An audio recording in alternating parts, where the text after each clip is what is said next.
Alô, amigos, bem-vindos ao Gente que Fala, sempre ao vivo, de meio-dia a 1 pela rádio Trianon, AM 740 São Paulo, Rádio Universal, AM 810 Santos, AltV, www.altv.com.br, reapresentação 6 da tarde, TV Guarulhos, canal 20 UHF, canal 3 da NET em Guarulhos, 11h30 da noite. Acesse nosso blog, conheça nossos colunistas e colaboradores, gentequefala.com.br, nossa fanpage, Facebook/programa Gente que Fala à sua disposição, chat no site da UTV, o WhatsApp é 974012235 e ainda um telefone aqui em São Paulo é 11-5052-6622. Participando desta edição de Gente que Fala, consultor em energia, professor Estélio da Cunha. Bom tê-lo aqui, professor Estélio. Obrigado por convidar-me para o vosso programa.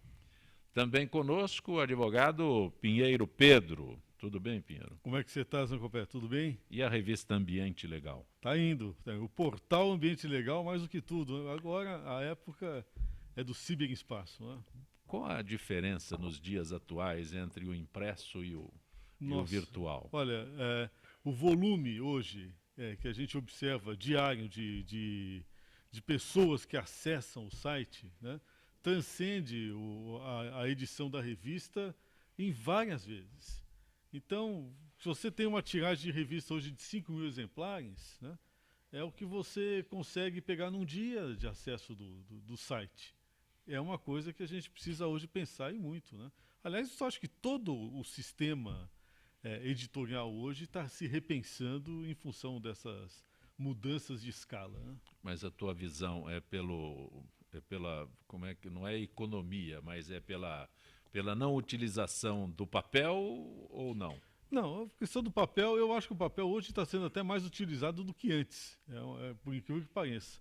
Mas é uma questão hoje da facilidade de acesso ao conhecimento e às informações, né? Enquanto que no papel você guarda, a linha editorial do Ambiente Legal sempre foi de matérias frias, ou seja, que você pode sempre estar pesquisando, né? E a gente tem o prazer, às vezes, de ver a revista posta lá num gabinete de desembargador, você vê a revista antiga, dá até vontade de você pegar de volta. Mas é porque o cara guarda, né? Agora, a vantagem da internet é que o sujeito acessa, ele põe lá o botão, a busca, acessa, a matéria está lá, né? Então, essa facilidade hoje, e transmitida hoje para a internet das coisas, porque hoje você faz isso no celular, né? Você está no táxi, você está acessando uma matéria, né? Então, esse tipo de facilidade hoje, Zancopé, a gente precisa realmente pensar. Aliás, esse programa é um exemplo, né? A gente tem que pensar nisso, né? Perfeito. Professor Vitor Kobayashi. Bom tê-lo aqui, professor.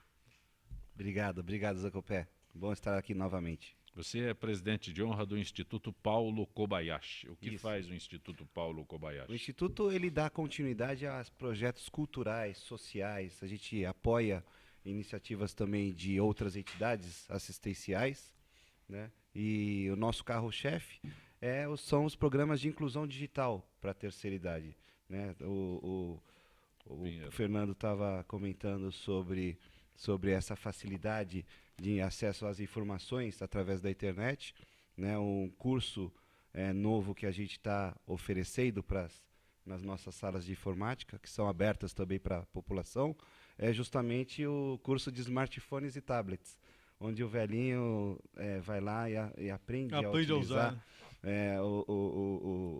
a internet através do celular e do iPad. Vou fazer minha inscrição lá. Também conosco o escritor Alexandre Pompeu. Bom tê-lo aqui, Alexandre. Boa tarde a todos. É uma honra estar aqui com professores e uma honra estar contigo, Zancopé. Aliás, eu apresentei como escritor, historiador, palestrante, consultor em segurança. Como você se identifica? São 2 livros escritos, foram mais de 500 entrevistas com policiais militares, funcionários do Exército, pessoas que escreveram história. E uma das coisas que mais marcou para a minha vida foi enaltecer o herói brasileiro. Porque o estrangeiro, o israelense, o americano, ele enaltece o herói. E a gente também tem que enaltecer o nosso herói, que é o policial militar. os 2 livros escritos sobre violência urbana e superação. São pessoas, são paraplégicos, mutilados, que sobreviveram a confrontos. E daí saiu os 2 livros.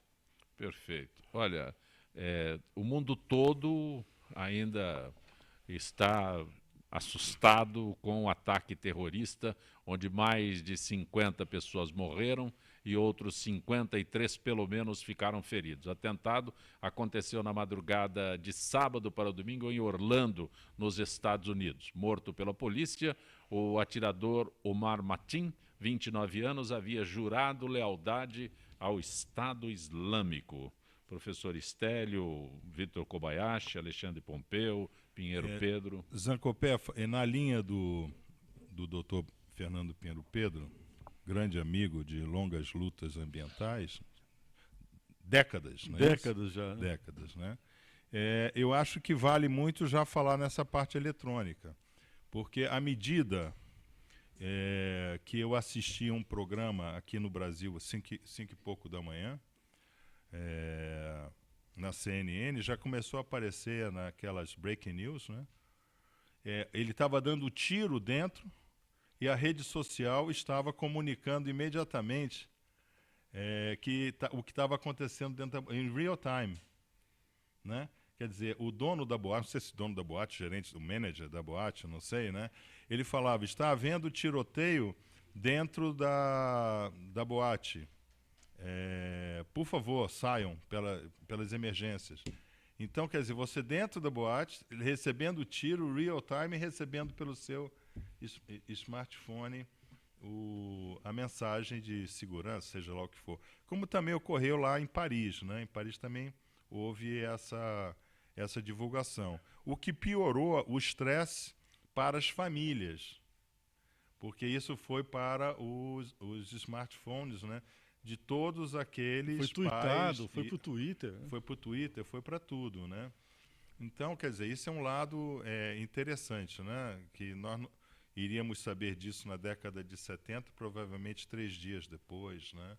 Então, fica aí. Agora, com relação a esse comportamental, porque isso é um comportamental, isso não é uma coisa exclusiva lá desse filho de afegãos, né?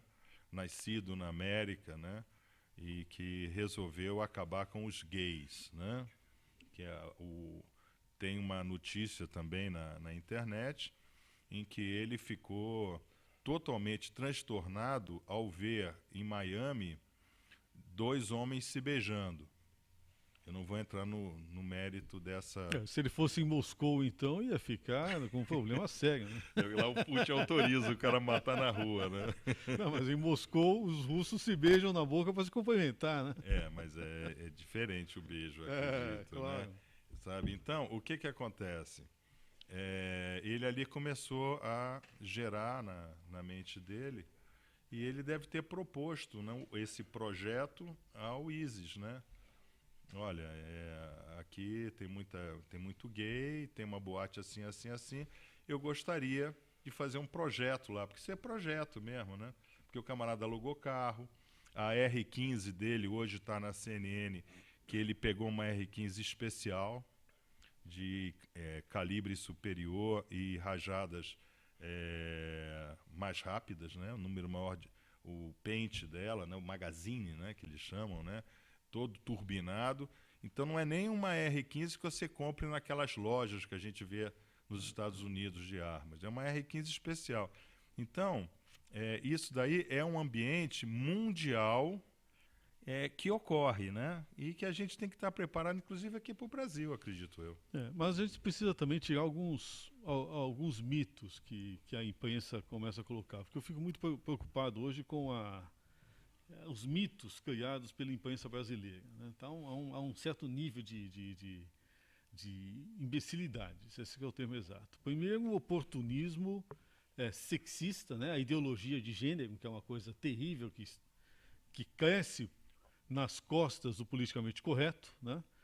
Então, por exemplo, exatamente a questão, não, isso daí foi um atentado homofóbico, mas... Na verdade, eu nem acho que tenha sido. Eu acho que ele pegou um lugar onde tinha mais gente e, portanto, ele poderia produzir maior estrago. e que, obviamente, representava algo vinculado à sociedade decadente que é combatida pelo Islã. Como o Stélio disse, um planejamento Ele planejou. perfeito. Ele planejou. Ele planejou. Perfeito. Então Não não foi era, a esmo, não era não um saiu lá pra atentado, atirar. exatamente, não foi um atentado homofóbico, na verdade foi um atentado tipicamente do Islã, um atentado sunita, um atentado radical, né, tipicamente do ISIS, né, e grave. Então, primeira coisa, esse politicamente correto, ele é desastroso quando a gente trata de assuntos como esse, que você tem que ir direto à raiz do problema.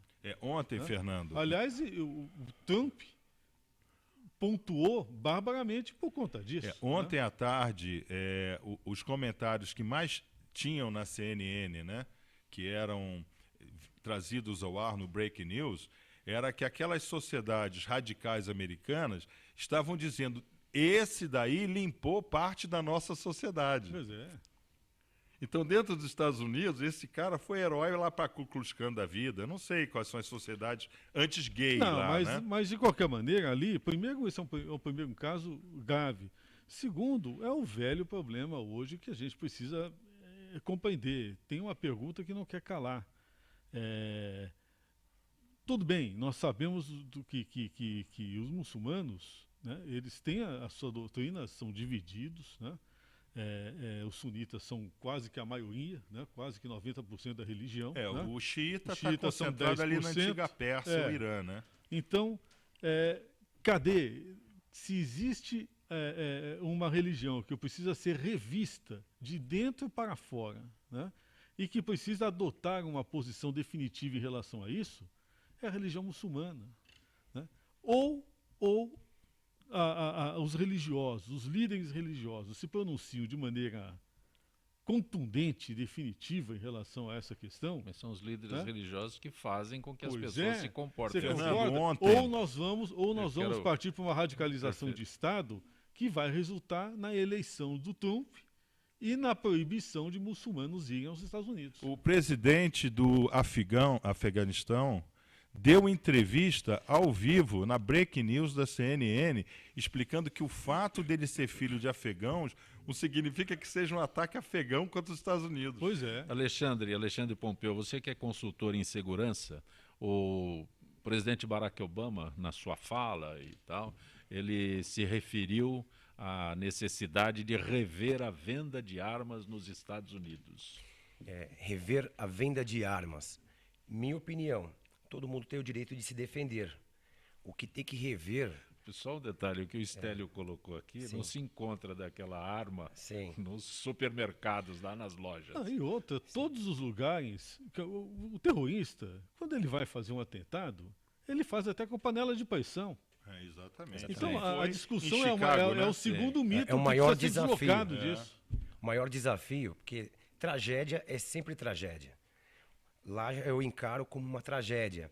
O caso do ônibus, aqui em São Paulo, dos estudantes, também foi uma tragédia. E são as tragédias que ensinam a gente a enfrentar os verdadeiros desafios. Por exemplo, hoje os estudantes discutem o que aconteceu com aquele motorista. Talvez se o ônibus tivesse monitorado, se o ônibus tivesse uma câmera online que já está disponível, seria muito mais rápido, seria uma caixa preta. É questão de comportamento. Os Estados Unidos os Estados Unidos é o país mais monitorado do mundo. Porém, o comportamento, o espaço para ser monitorado tem que aumentar. Tem que aumentar também essa fiscalização de armamentos, que existe vários tipos. Hoje, o químico, ele faz explosivo até com fertilizante. Agora, quando a população aprender a se adequar mais com o sistema de segurança, com a tecnologia, com o que tem que o futuro para todos, já é um fator de prevenção, porque tragédia sempre vai existir. Vitor? Eu acho que a forma que o ISIS, o Estado Islâmico, arregimenta os seus seguidores também é muito preocupante. A gente vê notícias que facilmente tem delegações indo fazer treinamento no Islã, arregimentados de outros países, né? Como esse americano mesmo, de origem afegã, Você não filhos de controla as afegãos. células, né? Você não Né? controla as células. E de uma forma muito fácil e rápida. Né? Não tem como controlar a chegada disso e não tem como controlar também potenciais atentados, né? No mundo todo. Eu acho que essa forma de disseminação deles, né, que é mais preocupante hoje em dia. Professor Estélio, Petrobras, BNDES, Caixa Econômica Federal têm novos presidentes. Todos passaram pelo crivo de Henrique Meirelles, ministro da Fazenda. Novos mandatários estão passando a limpo essas entidades. Não é assim, né, Zé Copé? Isso até dentro... A notícia é bonita, fala a verdade. A notícia é bonita. A notícia Se você, por exemplo, pega... para dizer que a gente tem que, nós temos que colocar isso de duas formas, né? Na forma horizontal, nós temos o famoso rastro da medonha, né? O que é o rastro da medonha? A Dilma passou pela Eletrobras, pela Petrobras e pelo Brasil e quebrou tudo. Então existe esse rastro da má gestão. Agora, quando você pega especificamente, bota a lupa na Petrobras, você vê que todos aqueles diretores que estão presos ou estão em delação premiada, com tornozeleira em casa, todos eles eram funcionários de carreira. Conheciam muito bem a máquina. Conheciam muito bem a máquina e tecnicamente também, a ponto de você poder modificar, né? Todo mundo sabe a minha não simpatia com a presidente em descanso, né? Ela está em descanso, tá? Eu não tenho simpatia por ela, mas quando ela fala que ela não conseguiu ler tudo que estava naquele contrato de Pasadena, eu imagino como aqueles técnicos, né, Cerveró com 30 anos, o Barusco com mais 30 anos de Petrobras, como eles podem ter conseguido mexer nos parágrafos de forma tal que uma pessoa despreparada, porque ela é despreparada, concorda comigo? Ela é despreparada, não ia conseguir ler. E o próprio Conselho da Petrobras também não é preparado para ler todas aquelas partes técnicas. Você tem que ter muita confiança no técnico. Por exemplo, ontem o Brasil mostrou o que é a falta de confiança no técnico. Né? Se bem que o Dunga é bom porque a agonia acaba logo. Isso, não é verdade? Mas isso acontece no Brasil. Você entra em um avião para fazer uma viagem, você tem que ter confiança naquele comandante que está ali. Que ele passou lá pela Airbus, pela Boeing, ele conhece todos os procedimentos de voo, etc. Isso também tem que ocorrer na forma estatal de gerenciar o Brasil, que não está ocorrendo. Então, o que vai adiantar botar o Pedro Parente? O Pedro Parente, me desculpe, eu não o conheço, acredito que ele seja uma pessoa muito correta, mas se colocar 3 copos de petróleo na frente dele, ele não sabe a diferença. Aí vai vir aquela famosa, mas o presidente não tem que saber. Tem que saber sim, porque senão o presidente da Exxon não teria 40 anos de Exxon, o presidente da British Petroleum, 30 anos de British Petroleum, o presidente de uma Royal Dutch não teria feito carreira desde junho até chegar lá em cima. Então, o doutor Fernando Pinheiro Pedro, que é um especialista em meio ambiente, ele não vai pegar um recém-formado e botar para uma causa que é puramente técnica. Exatamente. A justiça, ela passa ali como elemento, é o pão no hambúrguer, porque a carne mesmo é técnica. Aliás, é bom explicar aqui que nós estamos diante de um técnico, né, com muita experiência na área de petróleo, né? Foi vice-presidente na área de meio ambiente da Shell, né? Então, o que ocorre? Eu acho que aí é o seguinte, nós vamos escolher o Pedro Parente, que ele é uma pessoa correta. Sim, eu acredito piamente que na Petrobras, em carreira lá dentro, tem muita gente também correta.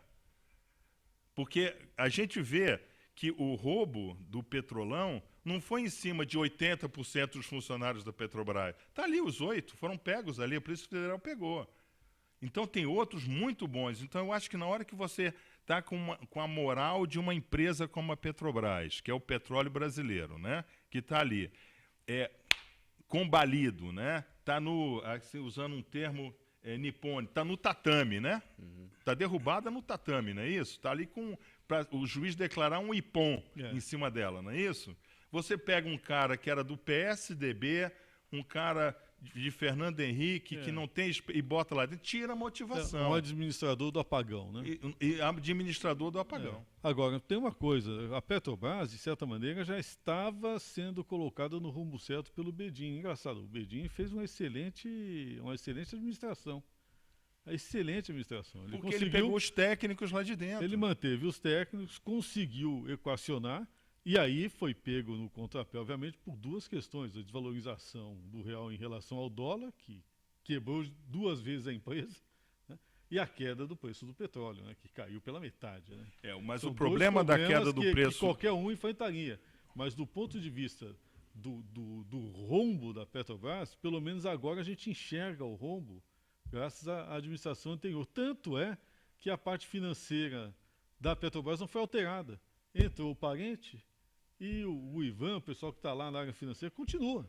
Não, ele para assumir, ele pediu o compromisso do diretor financeiro.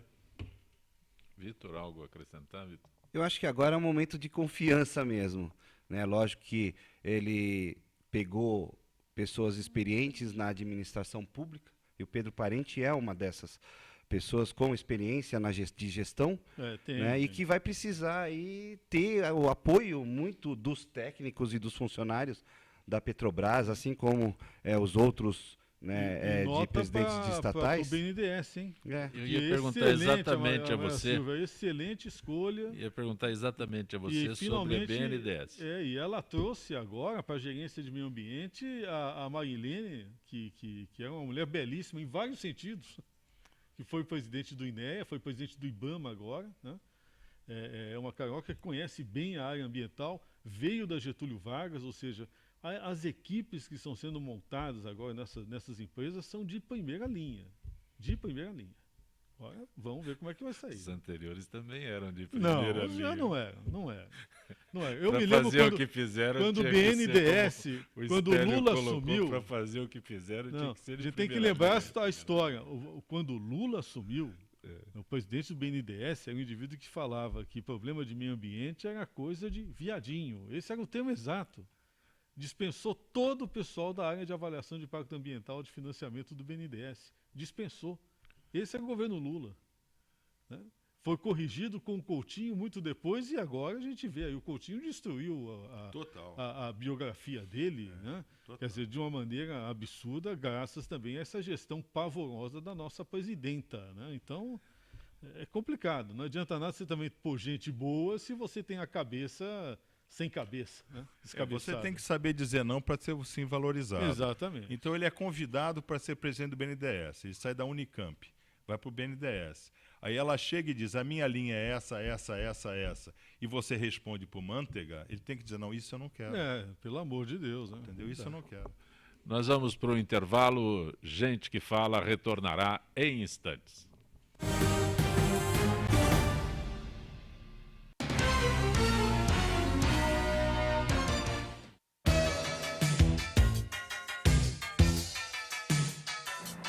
Eu sou o Ronaldo Luiz, jornalista e apresentador do Agropapo aqui na UTV. E quero convidá-lo para você acompanhar o Talk Show do Agronegócio todas as terças e quintas, das 11 às 11h30 da manhã, aqui na TV da internet.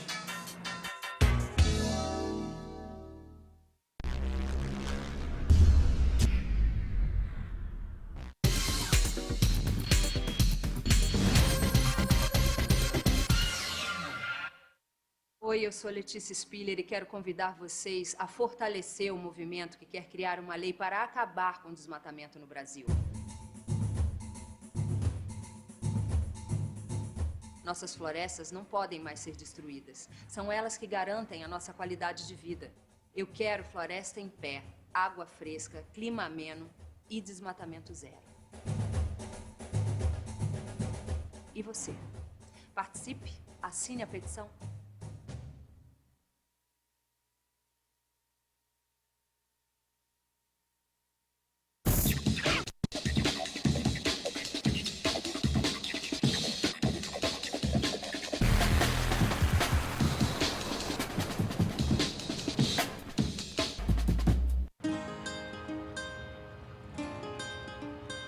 Todas as espécies da Mata Atlântica dependem da água para sobreviver. Infelizmente, nem todo rio está para peixe. A qualidade da maioria dos rios nunca foi tão ruim. Mas existe uma espécie que está nadando contra a corrente para mudar essa história. O nome da espécie é Rafael, popularmente conhecido como Rafa. O Rafa possui hábitos diurnos e gosta de andar em grupo. Ele contribui pela limpeza da água dos rios no estado do Rio de Janeiro, seu habitat natural. Eu sempre tive uma relação com a água muito grande. A água ela é muito importante. Eu observar a possibilidade de uma melhoria da qualidade de água do local onde eu vivo é uma oportunidade muito grande para mim de crescimento e de realização. O projeto Observando os Rios é um programa que ele busca voluntários para analisar um ponto de um determinado curso de água e, a partir daí, fomentar um banco de dados virtual de acesso ao público. Só de você fazer qualquer tipo de sensibilização com um indivíduo, você já deixou um legado. Aquela pessoa, ela é um potencial educador, a gente já ganhou com isso. O Rafa é uma espécie fundamental na proteção dos rios da Mata Atlântica. E você, está no mesmo barco? A sua espécie já está catalogada? Acesse gpsmataatlantica.org.br e conte o que você faz pela Mata Atlântica.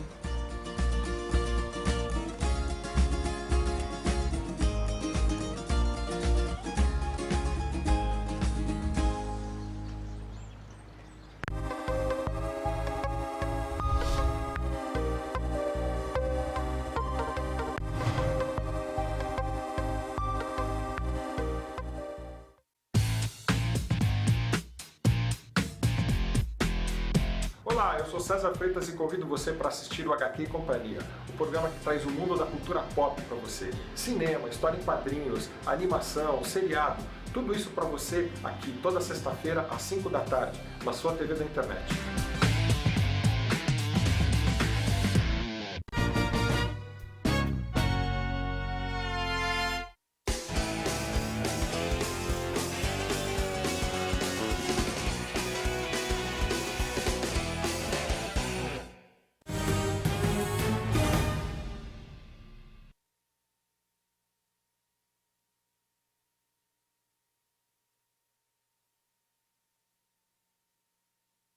.altv.com.br, reapresentação 6 da tarde, TV Guarulhos, canal 20 UHF, canal 3 da NET em Guarulhos, 11h30 da noite. Nosso blog, gentequefala.com.br, nossa fanpage, Facebook/programa Gente que Fala. Conosco hoje o engenheiro, o professor Estélio da Cunha, o escritor, palestrante, consultor em segurança Alexandre Pompeu, o advogado Pinheiro Pedro, especialista em meio ambiente, e também o professor Vitor Kobayashi. Professor Vitor, Karen da Liberdade pergunta como funcionam as oficinas para idosos e crianças no Instituto Paulo Kobayashi. As oficinas, a gente tem mais de 20 salas de informática espalhadas pelos bairros de São Paulo.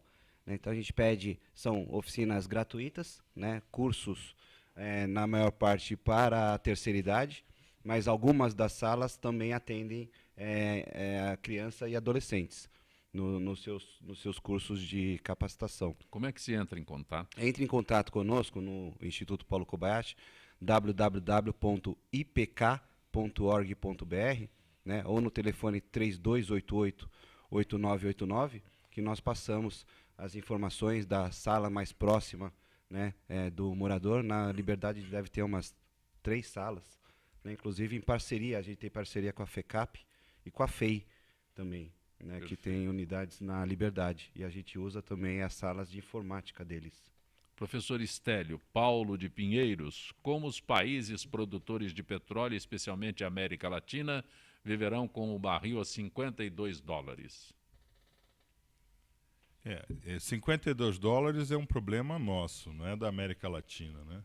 Que a Venezuela tem aí, é dito, né, que é a maior reserva de petróleo do planeta, o que não é verdade, mas eles com 20 dólares eles fazem muito dinheiro. É porque o que eles fazem vendendo petróleo a 50 e ganhando $30, não é suficiente para compensar as besteiras que o bolivariano fez lá, né? Então é diferente. Agora, esse problema dos $52 para o Brasil é muito sério. Por quê?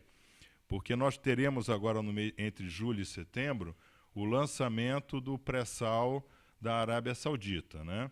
Que fica no Mar do Golfo, e metade está para a Arábia Saudita, a outra metade está para o Irã, né? E ali é dito que tem uma reserva provável de 1 trilhão de barris, e esse 1 trilhão de barris com $28 deixa muito dinheiro para a coroa saudita. E deverá ser um IPO, primeiro IPO de $1 trilhão na Bolsa Americana. E muito mais para cima do que no Brasil, né? Eu acho que vai. Não, sim, lá a lâmina d'água é 260 metros. 260 metros. É, 260 Aqui é metros. 6 mil metros. Não, aqui a lâmina d'água é de 2.600 metros, né? O pré-sal brasileiro, ele não existe, tá? Porque a reserva, existe minerais no mundo inteiro, mas a existência desse mineral para fins econômicos é muito raro. Por quê? Porque ela tem que estar logisticamente acessível, de baixo custo de logística e de densidade, de abundância de determinados parâmetros. Então, a nossa reserva de pré-sal ela é muito profunda e as reservas são muito pequenas. Nós estamos falando entre 16 a 36 bilhões de barris, contra reservas de 1 trilhão de barris. Então, quando nós pegamos ali o Golfo, né, Arábia Saudita, Iraque, Irã, as reservas russas, né, nós estamos falando em 2 trilhões de barris. Então, o Brasil explorar petróleo é besteira. O que o Brasil teria que fazer era desenvolver alta tecnologia a baixo custo de refino e fazer grande utilização da sua capacidade ecológica de etanol e biomassa. E reservar, né? Porque não reserva, né? E não nós reserva. Nós não reservamos. Para ter uma ideia disso, o petróleo, ele citou o petróleo a $52. Se a gente tirar do pré-sal, custaria quanto? 48. É porque a Petrobras ela não faz o custo de quanto custa diminuir a reserva. Ela só faz o custo técnico de ir lá prospectar, instalar, fazer aquela produção, aquela pré-produção e depois trazer esse produto para seu refino. Então, ou seja, abaixo de $60 inviabilizou. Abaixo de $78. Inviabilizou. Por quê? Você tem que colocar, Fernando, você tem que colocar o custo da depreciação. Tá? Por exemplo, a Petrobras ela não coloca que a sua reserva diminui. Por quê? Porque ela parte do pressuposto que toda reserva que existir é dela, por lei. Entendi. Perfeito. Entendeu? Vitor Kobayashi, Jaime do Jardim Bonfilholi, qual o entendimento possível com fundamentalistas que têm a certeza fanática de que o terrorismo suicida é o modo de servir a sua causa? Realmente, não tem muita negociação. Acho que a gente tem que conscientizar mesmo, né? Para que pessoas compreendam um pouquinho mais. Eu acho que é pior, Vitor. A gente, na verdade, precisa combater. Exato. O grande problema é combater. Por que nós estamos recebendo milhares, centenas de milhares de refugiados? Eles não estão saindo de lá porque querem. Eles estão saindo de lá porque aquilo está lá. Uhum. Então, se aquilo não for combatido e destruído, nós vamos ficar administrando e enxugando gelo. Então, precisa destruir. Né? Então, ou os Estados Unidos efetivamente enfrenta aquilo como uma guerra, como a Rússia já está fazendo, né? E o que os soviéticos, o que os russos fizeram é correto, falou, olha, salva a Síria, né? Mantém um presidente aqui que é neutro, né? Do ponto de vista religioso, né? E vamos combater o ISIS, que é o que eles estão fazendo. Ou os Estados Unidos entram nessa, ou vai ficar enxugando gelo e recebendo pessoas como essa que foi lá e atacou. Mas existe, entendeu? o interesse da coroa saudita para essa confusão, esse caos continuar lá em cima. E os Estados Unidos faz o jogo da coroa saudita. né? A coroa saudita hoje, ela tem 17% da Boeing, ela tem 22% do Citibank, né? Então, hoje, o maior fundo soberano do planeta é o fundo soberano da coroa saudita. Ao ponto que, no ano 2050, metade da renda do povo saudita para não trabalhar virá do fundo soberano e a outra metade da venda de petróleo. Então, existe uma estratégia de longo prazo do Obama, né, do American Establishment com a coroa Establishment saudita. Pinheiro Pedro, Marina da Lapa, o governo de São Paulo está pagando precatórios ambientais? Ele não está pagando precatório nenhum, quanto mais o ambiental, né? Nós estamos com problemas graves com referência a isso, viu? Inclusive, por exemplo, nós estamos agora na Assembleia Legislativa estabelecendo lá a primeira legislação de privatização dos parques, né? Parques esses que ainda não tiveram as suas ações de desapropriação concluídas, né? Isso envolve os precatórios, né? Você está lá como consultor técnico. Pois é, então, o negócio é muito grave. Você diz, estamos na Assembleia, você está lá como consultor. Estamos nós, paulistas, né? Estamos lá de olho. Não estou como consultor. Pelo contrário, sou muito crítico a essa privatização que está sendo feita, sem que efetivamente haja uma regularização fundiária dos parques estaduais, né? E precatório não é pago no estado de São Paulo deliberadamente, né? Quer dizer, há uma manipulação contábil aí grave. Querem um projeto para ter acesso, estão aprovando um projeto no Congresso para ter acesso ao dinheiro que está lá parado. Está parado porque ninguém paga o que é devido. Alexandre Sérgio do Morumbi, a ideia de condomínios vincularem suas câmeras de segurança à polícia é eficiente? É eficiente e é um projeto que tem que ser adotado por todos, porque não adianta você ter uma má qualidade e uma empresa que muitas vezes não tem nenhum engenheiro responsável. As pessoas muitas vezes vão, sem discriminar o comércio da Santa Efigênia ou um comércio paralelo, compram e pegam um técnico, que técnico não é engenheiro. Existe o médico que tem CRM e existe o engenheiro que tem o CREA. Um bom projeto de segurança tem que ter um engenheiro. O engenheiro, quando ele monta o projeto de segurança, que nós falamos que é o projeto de monitoramento urbano, ele envolve principalmente a sociedade. A polícia, ela não gasta.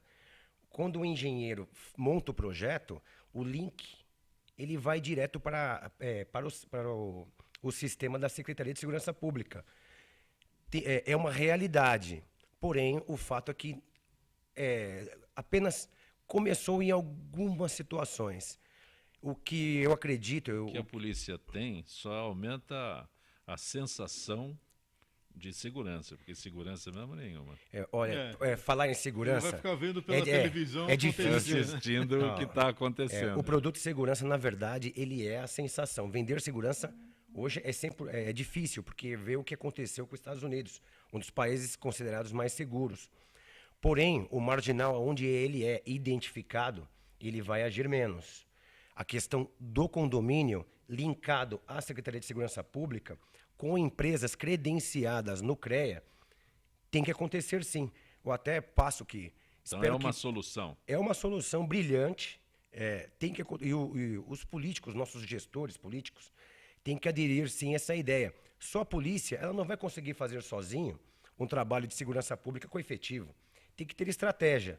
A estratégia da imagem, quando o morador coloca lá a câmera para o lado de fora do condomínio, não vai mexer com a privacidade, porque na rua, quem não quer ser monitorado não sai de casa. O condomínio ligado à Secretaria de Segurança Pública tem que acontecer sim. Eu apoio totalmente essa ideia. Alexandre, você se referiu à câmera nos veículos, câmera veicular, é isso? Sim, câmera veicular online. Nós implantamos já há 4 anos. Um dos projetos pilotos foram nos parques. Foi no parque e diminuiu-se efetivo. A câmera ela serve para estudo, o biólogo consegue trabalhar a imagem, ela serve de estatística. E a polícia, ela trabalha como policial virtual. Vamos fazer assim, o ônibus monitorado, online, a polícia consegue acessar até a viatura chegar. Então a pessoa de dentro do ônibus, ela liga e a polícia na hora ela linka. ela vê ao vivo o marginal ou cometendo assédio, ou furtando, ou assaltando. Economiza combustível, efetivo, a polícia se torna mais estratégica. Depois deste acidente que nós tivemos na semana passada, onde tivemos, né, vários estudantes vítimas, aí as prefeituras o procuram, mas em que sentido? A tragédia já aconteceu, as mortes já foram registradas, já foram sepultados, aliás. Em que sentido uma câmera veicular colaboraria? Só para dizer onde está? Para recolher os seria restos, a caixa preta do ônibus. Para evitar novas tragédias. É o grande desafio do gestor. Infelizmente, a gente aprende com a dor. O que aconteceu seria muito mais rápido, seria elucidado se nós tivéssemos acesso à imagem. Se tivesse... Porque o número de pessoas que morrem em acidente de trânsito, o número de mulheres que sofrem assédio, com as câmeras, nós resolveríamos em 60%. Mas onde? Eu gostaria que você esclarecesse onde. Instalaria. Não onde instalaria, mas quais veículos poderiam ter uma câmera dessa? O transporte coletivo, principalmente. Atenderíamos urbano, a massa. Transporte urbano. Transporte urbano. Porque nós estamos nos referindo aqui a um ônibus escolar que estava levando os estudantes para casa. Temos colégios particulares que os ônibus são monitorados. Os pais, através de aplicativo, ele vê online o filho indo para a escola. Ali, as pessoas monitoradas, elas têm um comportamento mais ético. Os pais, por muita reclamação de bullying, acabou bullying. Reclamação de infração de trânsito, velocidade, comportamento. Quando o motorista está sendo fiscalizado, até para ele mesmo, para resolver uma sindicância de um acidente, a câmera não mente, a câmera não dorme. Ela está ali o tempo todo, ela passa as imagens, serve como arquivo e como aprendizado para evitar futuras tragédias. Eu imagino que depois do que aconteceu com esses estudantes, né, com estes ônibus, as pessoas o tenham procurado. Sim. Né? Sim. Estou pedindo que você esclareça, né, a utilidade exata de um monitoramento desse. Sim. Através de aplicativo, e os gestores públicos, eles vão entender que eles vão economizar ao invés de gastar, porque vem aquela questão da responsabilidade fiscal. Eu vou colocar na cooperativa, a cooperativa... Não fale responsabilidade fiscal hoje em dia, que todo mundo a cooperativa vai ter que gastar mais, eles vão pedir o aditamento contratual. Todos esses anos, nós provamos que, tanto no consumo quanto nos acidentes, aliás, vida não tem preço. O monitoramento veicular, ele chegou, nós tivemos um aumento de mais de 4.000% ao longo da data, e nós tivemos uma economia incrível, até mesmo no consumo e na manutenção do veículo. Ok. Professor Vitor Kobayashi, na Cracolândia, o tráfico de entorpecentes fatura 100 quilos por mês. Equivale a uma renda de R$1 milhão. Comercializa 100 quilos por mês, o que equivale a uma renda de R$1 milhão. Segundo as autoridades, é possível que o tráfico de drogas seja explorado por 40 grupos diferentes. 500 pessoas circulam por lá diariamente. O professor Vitor Kobayashi, como recebe essa informação? Bom, eu acho que isso é muito causa da própria administração atual, a gestão da própria prefeitura, que descontinuou um processo, né, de descentralização. Talvez não tivesse sido o melhor processo na época, mas a gente via uma Cracolândia, uma região um pouco mais segura, né? Esses 4 últimos anos foi tudo por espaço. Nós tínhamos mas uma certo Cracolândia, juntar todo vários. mundo em um lugar assim? Não, mas é isso mesmo, justamente, não tinha, estava sendo combatido essa centralização Mas, com Estélio, o policiamento. não é que juntava, eles próprios se reuniam, aí... Eles são se gregários. reuniam, aí a turma dizia, eles estão ali. Aí faz um cinturão para eles ficarem ali, não é isso? Não, dava alguma assistência, então, aí assistência social. dispersou todo mundo. Então, ao invés de um ponto, nós temos 4 ou 5 na cidade. Na É esse verdade, o aspecto. é policiamento mesmo, é controle, é aí uma ação efetiva, né, que hoje você não vê mais. Aquele trabalho que se via, né, na gestão Kassab, como prefeito, foi por água abaixo. Existia um policiamento um pouquinho. Na gestão Kassab foi desastroso. Mas não foi na medida que a polícia militar tinha a operação delegada, que toda hora estava fazendo ações na Cracolândia, na subprefeitura da Sé, na Praça da Sé. Aquilo causou a diáspora. Hoje nós temos vários pontos de crack graças àquilo. Quer dizer, não é uma questão de concentrar e nem de desconcentrar. Quer dizer, na verdade, isso é um dado real. O Departamento de Estado norte-americano ele tem um relatório anual de combate às drogas, né? Uhum. E ele mostra agora no último relatório, até eu fiz um artigo sobre isso no The Eagle View, no nosso blog pessoal. Mostra o fracasso absoluto da política de combate a drogas e ao tráfico de drogas no Brasil. O crack é um derivativo da cocaína. O Brasil deixou de ser país de passagem para cocaína nos últimos 15 anos para ser o segundo maior consumidor de cocaína do mundo. Uhum. Meu Deus do céu. Esse é o resultado dessa política desastrosa de governo FHC, de governo Lula, né, e de governo Dilma, que só sancionou a nova lei antidrogas e a nova lei de combate ao crime organizado no ano de 2014, nas vésperas da eleição. Né? Nós ficamos 20 e tantos anos discutindo normas que já deveriam ter sido colocadas. Ficamos 15 anos para discutir se a gente devia abater avião ou não. Combatemos o CIVAM e o CIPAM, que eram de controle da fronteira. Nós temos uma fronteira seca da Amazônia 3 vezes maior do que entre o México e os Estados Unidos, e a gente vê os problemas lá. Né? Agora, o Brasil combate a droga com proselitismo. É uma questão de direitos humanos. Nós temos, coitadinho, isso é um problema social. Isso não existe. Uhum. Ou a gente define uma política séria, ou nós vamos enxugar gelo, e, na verdade, por trás disso, tem um discurso da corrupção. Muita gente interessada.